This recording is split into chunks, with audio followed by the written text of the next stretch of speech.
my first experience of the glaring disparity between boys and girls came at a very, very young age.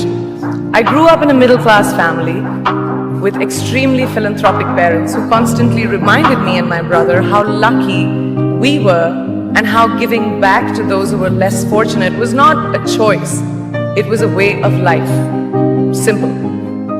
For example, girls were pulled out of school when they hit puberty because they were considered ready for marriage and babies. That's 12 and 13, while boys still enjoyed their childhood. Or basic human rights such as healthcare were denied just because they were women. Around the same time, partner with UNICEF was an encounter with my housekeeper's daughter. About 12 years ago, I came home from set early one day and she was sitting in my library reading a book. And she must have been 8 or 9 years old and I knew she loved reading. So I asked her, I was like, it's a weekday, why aren't you in school?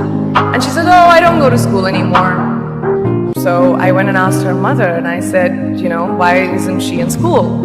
And her mom said that her family couldn't afford to send her and her brothers to school, so they chose the boys. The reason? She would eventually get married and it would be a waste of money. I was completely blown and it shook me to my core. Girls have the power to change the world. It is a fact, and yet today, girls are more likely than boys never to set foot in a classroom, despite of all the efforts and progress made over the last 2 decades.